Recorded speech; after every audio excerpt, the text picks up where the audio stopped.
Well, hello, Heritage. Welcome to everyone across our network as we step into week 2 of Relatable. It's a conversation that we're having, looking at the relationships in our lives through the lens of a teaching from Jesus called the Beatitudes. And the Beatitudes are really just a word that means a series of blessings, lots and lots of blessings. So it kind of prompts us to ask, what would it look like for you and for me to experience God's great blessing and favor in all of the relationships of our lives? What would it look like as we live at home and at work, at school, where we hang out, for all of those relationships that are a part of the fabric of our lives to be blessed by and found in the favor of God? It could change everything for us. My name's Jeremiah. I get to be one of our teaching pastors here, and many of you know I grew up in the desert Southwest on a little dry patch of earth in southeastern Arizona, just a few miles north of the Mexican border. One of my earliest memories growing up there is actually one from when I think I was about 4 years old. I remember waking up to the distinct smell of burning desert around me. And so I got out of bed, got onto our porch that was just adjacent to the single-wide trailer we were living in at the time, and I saw off in the distance, but not very far, certainly on our own property, some flames taking flight. There was a fire on the grounds, and what you need to know about the desert is it's very dry, and dry things burn quickly and well. And this fire began to spread with something of a vengeance, and I saw it as it quickly approached a line of trees we had planted as a windbreak, and the flames began to lick up the sides of some of those trees. And I knew at 4 years old, standing on the porch, that it was time for me to man up. So I did.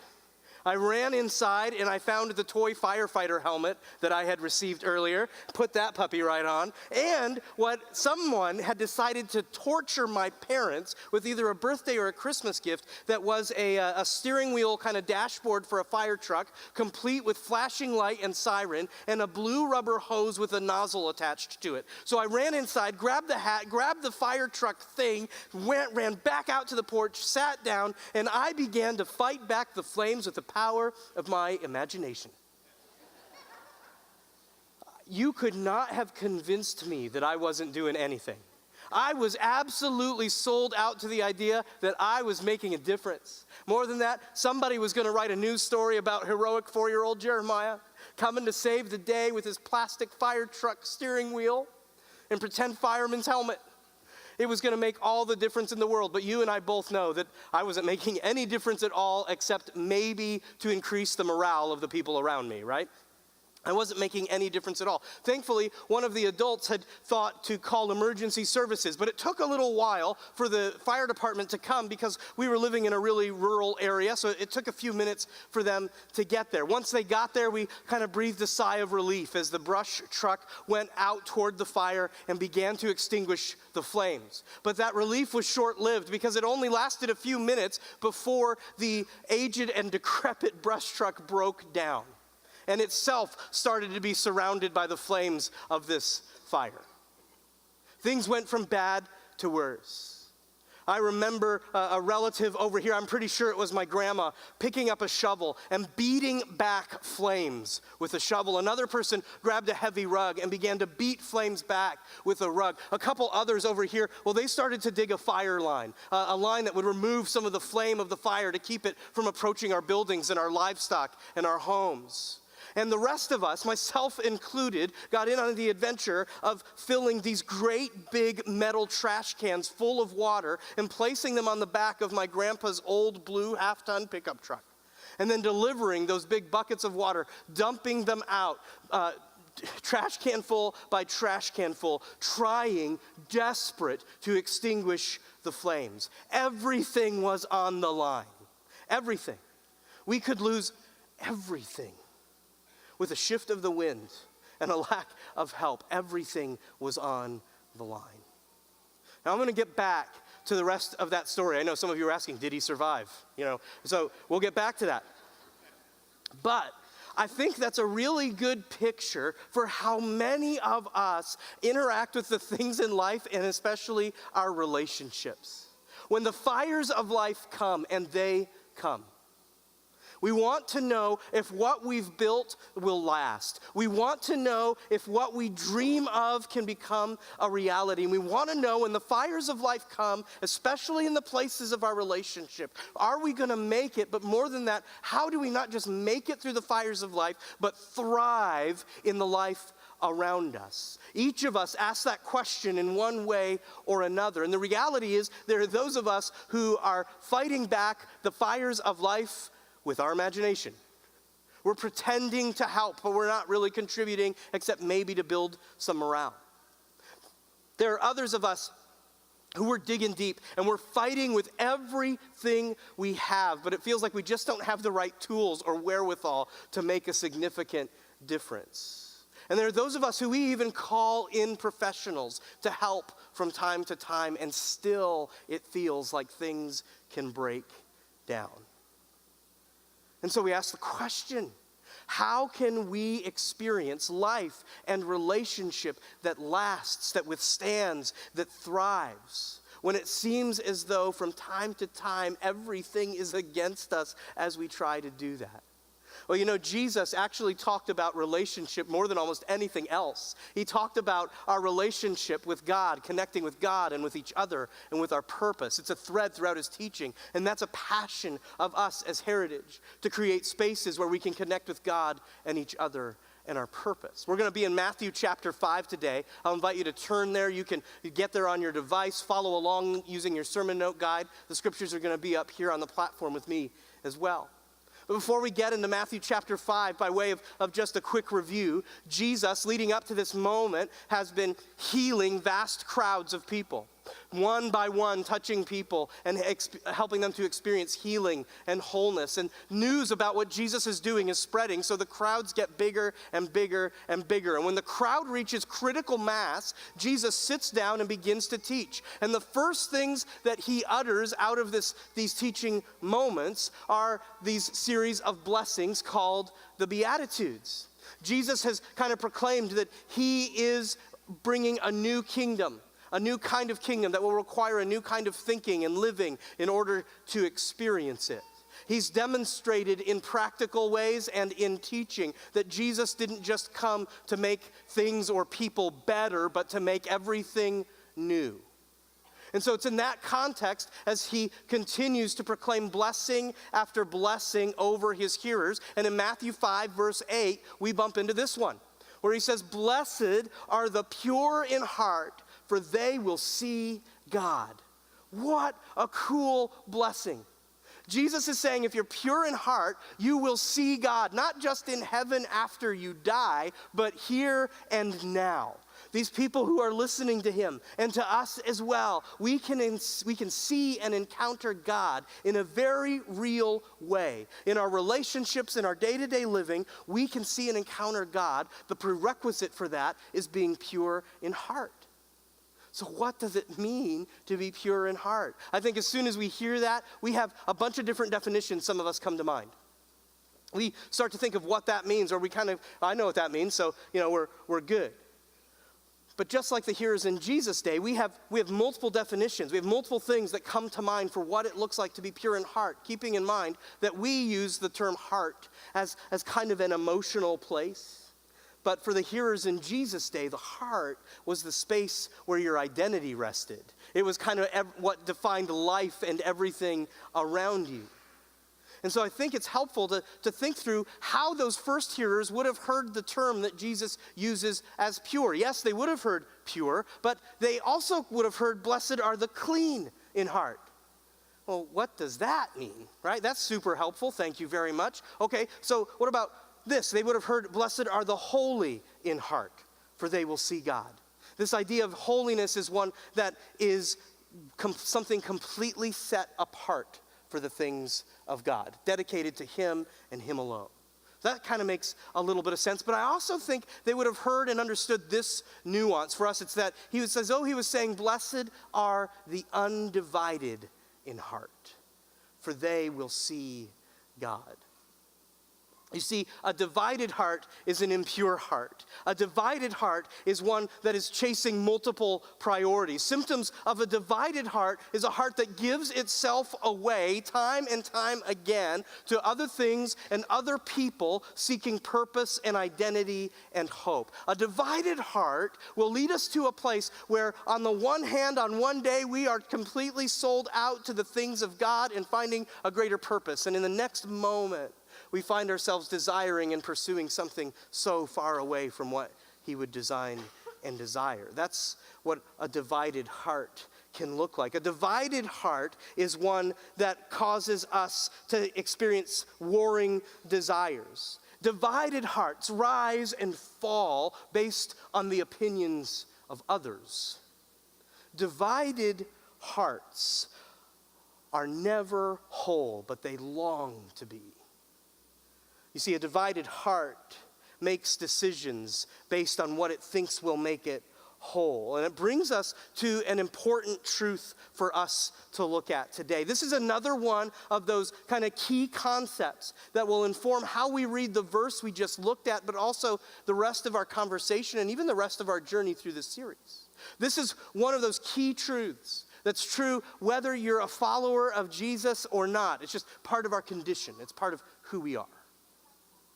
It's one that if we embrace it and live into it, it moves us closer and closer to God's very best for us. If we fail to do so or we ignore it, we end up moving further and further away from what he's intended for us all along.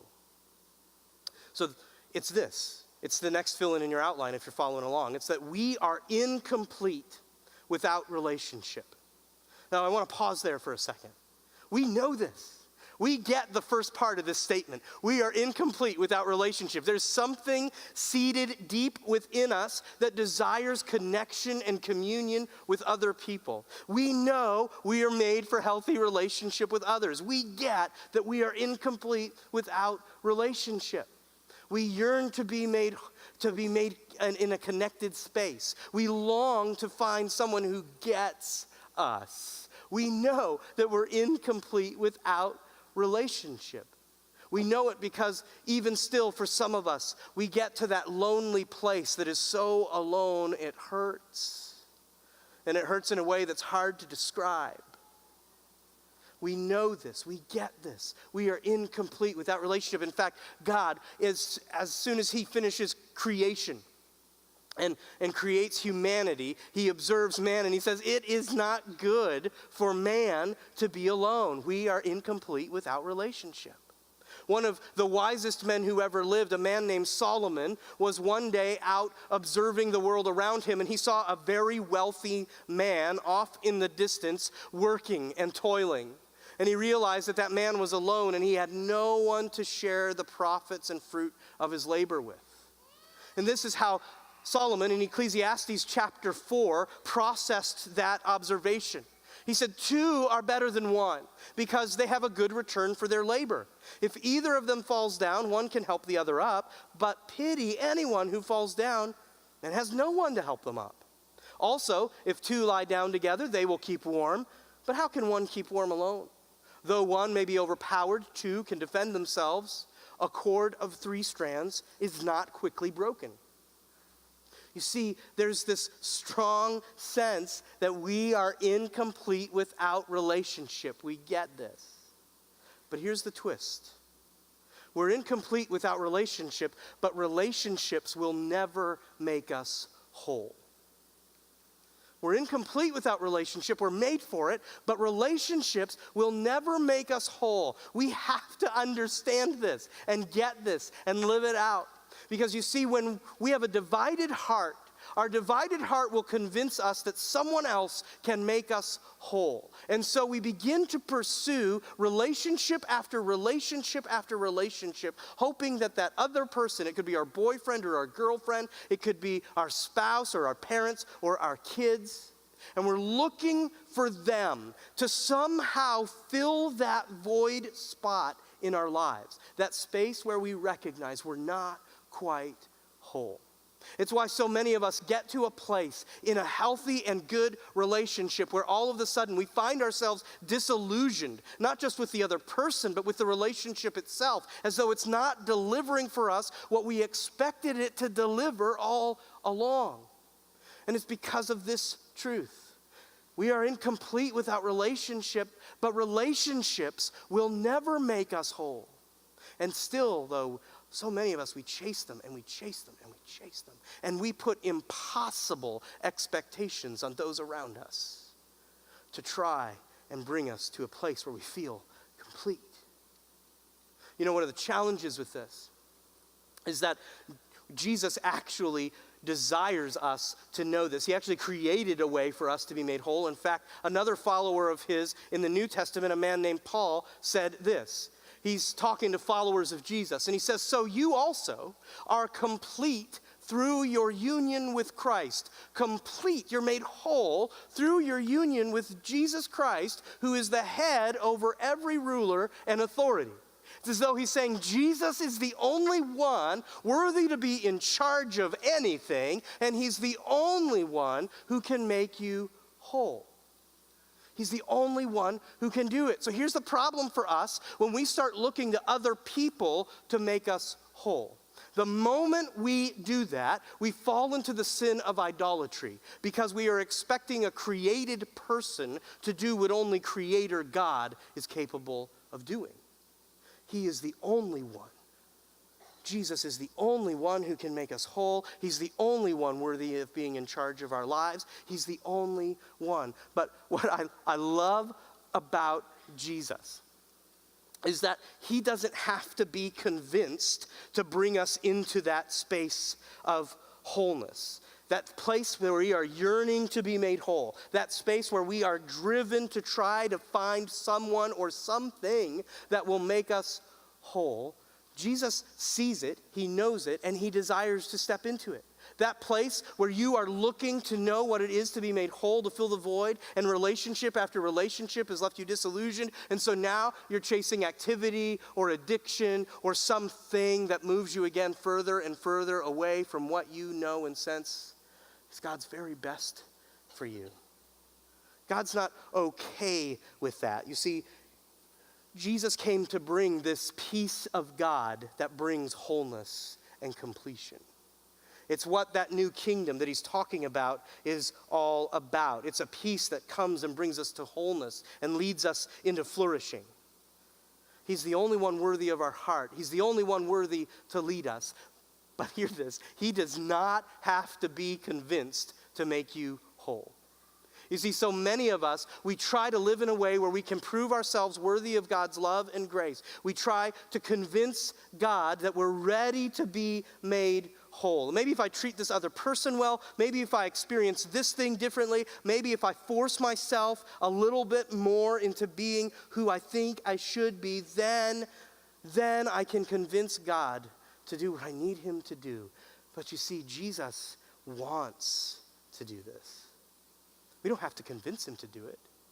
Jesus, the Son of God and Son of Man, left the glory and splendor of heaven, walked on the earth, lived a perfect life, died our death, rose from the grave 3 days later in power and authority, and intercedes for us even now. That is how much he wants to see you and me and this world living into what he created it for all along. His whole mission was to bring heaven and earth to intersection once again the way it was always meant to be. He doesn't have to be convinced. We simply need to receive what he offers. If there's a prayer in your note guide that can help you step into that, if you do that today, connect with one of us. We want to help you process what it means for you to connect with Jesus in a way where he is the one who leads you and he is the one who guides you. He's the only one worthy of it. But what this all means is that we need to find our identity in Jesus first. In fact, here's another truth for us. It's that we connect with our purpose when we embrace our identity in Jesus. We connect with our purpose when we embrace our identity in Jesus. When we know who we are, then we live out what we are meant to be. When we know who we are in Jesus, that he is the one who makes us whole, that he is the one who brings us into that pure heart, undivided for the things of him. When we understand who he is calling us to be, when we embrace our identity in him, that is when we are positioned to connect with our purpose as never before. And so many of us, we make the mistake of thinking that our purpose and our profession must be the same thing. But that's not necessarily the case. You see, because our purpose in Jesus comes not out of what we do, but who we are in him. Jesus actually said it this way later on in Matthew chapter 5. Again, speaking to the crowds around him, he says, "You are the salt of the earth. But if the salt loses its saltiness, how can it be made salty again? It's no longer good for anything except to be thrown out and trampled underfoot. You are the light of the world. A town built on a hill cannot be hidden. Neither do people light a lamp and put it under a bowl. Instead, they put it on its stand, and it gives light to everyone in the house. In the same way, let your light shine before others, that they may see your good deeds and glorify your Father in heaven." Jesus, in teaching his first hearers here, asks a really silly question. It's just a silly question when he asks them, what good is salt that loses its saltiness? And later on, he says another ridiculous thing like, nobody lights a lamp and then puts a big bowl over it, okay? It's just as silly to ask what happens to salt that loses its saltiness as it is to light a fire lamp and put a bowl over it to extinguish it.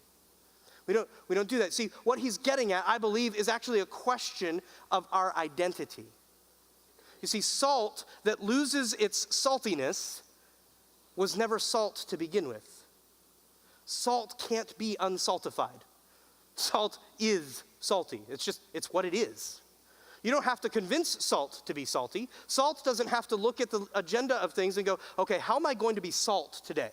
Right? It just is. Now, some of us, when we're reading this scripture, even today, your mind started going to all the things that it looks like for you to go do the stuff of salt and light. Stop it.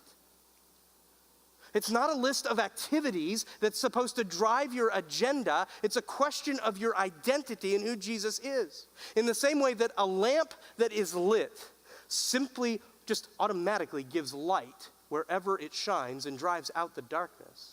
So salt in Jesus' day was used as something that brought out the best flavor in foods, just like in ours, right? Salt is a flavor enhancer. It makes the food taste just a little bit better. It brings out the notes of the food. Salt also in Jesus' day and in ours serves as a great preservative. It keeps whatever it's touching, whatever it's coming in contact with from getting spoiled. And so there's this very real sense, as Jesus is speaking to his first followers and to us, that when we understand our identity in Jesus by simply being his, then the stuff we come in contact with, the stuff of life, has a better flavor. By simply being his, we are drawn into the dark spaces to offer his light and his hope. By simply being his. The places where we rub up against the stuff of the world, where we keep the world from getting spoiled. But the problem is, so many of us, unaware of our identity or what he's calling us to be and to do, we live according to the systems and structures of the world around us. And instead of keeping the world around us from experiencing what it is to be spoiled, and instead of enhancing the flavor of the world around us, we participate in moving the world around us further away from God's very best. But when we embrace our identity, that's not even an option. You see, the order of the world around us would say that we do find our identity in other people. That we have casual relationship after casual relationship until we find one that clicks, and there we find wholeness. Until that one's used up too. And then we move on for something else. The world around us uses a consumer mentality in all of its relationships, but you see, salt shouldn't and doesn't do that. Salt finds its identity and lives according to a different pattern and a different way. You see, the order of the world around us, parents, tells you that your great purpose in life is to position your kids to get into the best school so they can have the best life possible. And if you're doing your job, then you're going to work really hard to get them the right scholarships, to get them into the right school. You're going to save enough money. You're going to take out the right loans to position them to do that. But then what do you do once you send your kids to school? What's your purpose now? But that's the order of the world, and parents, you are living under great pressure. But what if,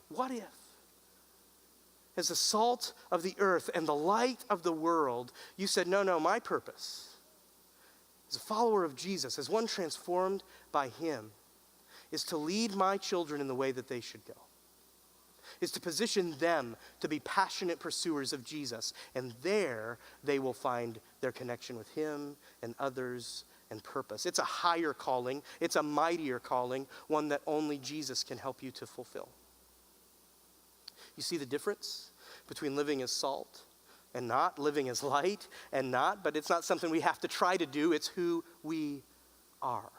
I love that we're part of a church that is passionate about creating spaces for everyone, regardless of age, to find their purpose and know their identity. Across our network, we invest in finding a way for us to live life together across generations so we can each experience our identity and our purpose. You are never too old to connect with your purpose, and you are never too young to connect with your purpose. In fact, I want to highlight a few opportunities that are coming our way in the not too distant future for our children and our students to step out of the regular rhythm of life and into some supercharged environments where they can connect with God and each other and their purpose, where they can discover fresh and new their identity in Jesus alone and what it looks like to live out that purpose. We, every year, host Spring Hill Camp at one of our campuses, and every year we send our teens to Never the Same Camp. I want you to check out this video that shows a couple of families sharing their experiences through those camp environments. So take a look at this.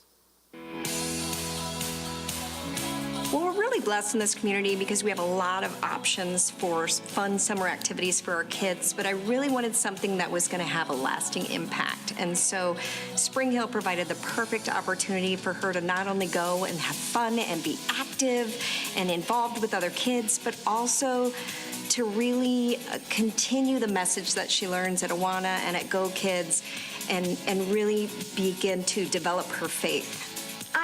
I like the flying squirrel, the rock climbing, and the bungee, and I really liked the Bible stories.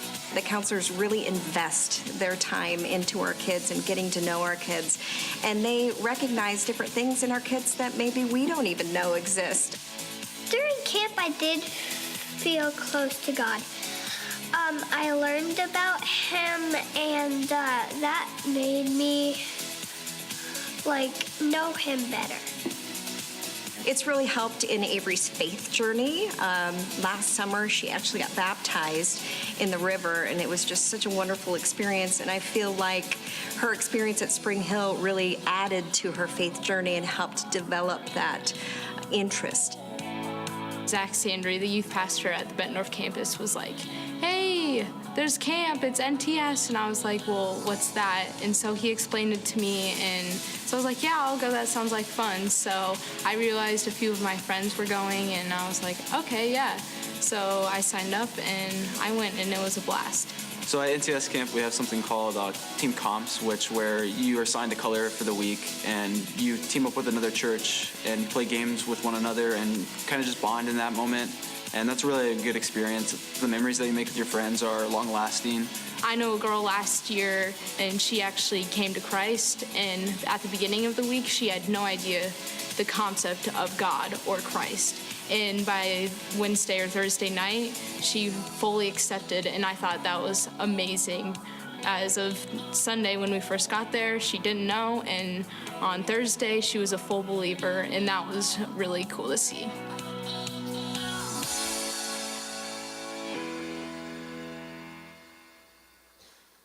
Thanks for being a church that allows us to be part of things like that. So these are two opportunities that are coming up. I want to invite you to participate in this in a few ways. One is if you know a child or a student who should be at camp this summer, invite them. Make sure they know about it. Information is on our website. There's information in our lobby spaces as well. But we also want to make sure that any child or teen who wants to attend is able to do so regardless of financial circumstance. But that means we need your help to provide scholarship opportunities for those to attend. So if you want to help provide a way for another student or child to go to camp, you can head to our website, heritageqc.com, click on the online giving tab, and when you get there, there's an opportunity for you to give directly to camp scholarships. We'd love for you to be a part of that. But there's also something all of us can do, and it's to pray. Imagine what it would look like if across our network, men in Kewanee, at our Bettendorf campus, those of you online, everyone here in Rock Island, if you were praying consistently for the children and students who are going to be in our camp environments this summer, and you asked the Spirit of the living God to move with power and authority in a unique way, what would happen? I think he wants to answer that prayer, and I'm inviting you, please, join us even now in praying for those to be phenomenal environments where those kids and students connect with God and with each other and with their purpose in a unique way. There's one more opportunity I want to highlight, and it's the senior high mission trip to Chicago that's coming up this summer. It's a great opportunity for senior high students in a unique environment in Chicago ministry land to experience God at work in and through them and in and through the group of students that they're with. Students, senior hires, if you have been to NTS, but you've not yet experienced a mission trip like this one, and you got to choose which one you go to, I implore you, choose this one. Let this be the thing that you invest in this summer. It will be a game changer for you, and who knows, you might just rub up against the purpose that God has implanted in you all along. That's something else that you can be praying for. Again, thanks for being a church that allows us to invest in those things. Now, I want to get back quickly to that story about the fire at the place where I was growing up in southeastern Arizona. As we were there fighting for everything, eventually, the fire department arrived with reinforcements and fresh equipment. And I remember we were there as family, we were there as homeowners and landowners and livestock owners trying desperately to save everything that we had. But the firefighters, the men and women who arrived, in that moment, they weren't family, they weren't homeowners or landowners or livestock owners. Their identity was first and foremost in that moment. They were firefighters. And they went to work. They systematically started to extinguish flames and remove fuel. And I know that it was by God's grace and their activity that we didn't lose a single animal. We didn't lose a single building. Our neighbors' houses were spared. And eventually our land even recovered in a phenomenal way.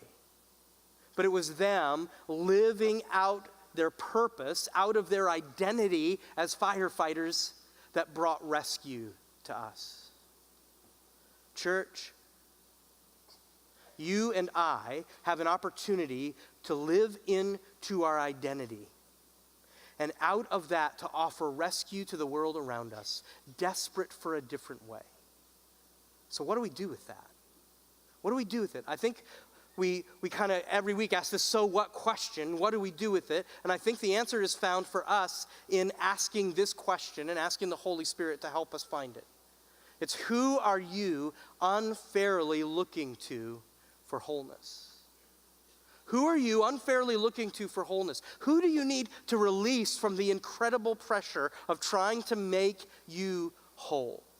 Because when you start answering that question, you can start following the thread all the way back to your understanding of identity and purpose, and you discover where your heart is divided and where Jesus himself wants to make you whole. Who are you unfairly looking to for wholeness? Is it your kids or your parents? Is it your spouse or your boyfriend or your girlfriend or your boss? Who is it that you need to release from that and rest in who Jesus is calling you to be? And receive the identity that he is whispering to you even now. You see, it's idolatry, as we said before, to look for someone who's created by God to do what only God can do. There are some of us, though, who we're living into this for someone else, where they have looked to us to be the one who completes them. And we try and we try and we try, but when you do that, you actually give in to pride and you start putting yourself in the place of God. And that's a place none of us wants to be. None of us is big enough, powerful enough, strong enough. What would it look like to just rest in who Jesus is and who he's calling you to be? I think it begins with asking this question and with integrity answering it. And so to that end, I'm going to pray for us, all right? Jesus, Father dear, thank you for the gift of who you are and your word, and thank you for loving us so much. God, for my brothers and my sisters in these spaces who are weary and heavy burdened, who are trying and trying and trying to find wholeness. God, I pray that you would be found faithful in answering that question of who we're looking to, of where our heart is divided. Jesus, would you, in your power, in your authority, as the only one worthy to lead, as the only one who can bring us into wholeness, would you touch us today? Would you show us where we are pursuing our own way, where we are living out of divided heart, where we're looking for wholeness in anything but you, and invite us into that space. We ask these things, God, knowing that you say you are a better father than even the best father on earth. And as much as we want to give good gifts to our kids, you desire to give even better things. And so we ask this with great expectation and anticipation, not just for our sake and not simply for your glory, although it's for that, but God, trusting that you love us and that you desire more for us than we even know how to ask. So it's in Jesus' name we ask these things. Amen.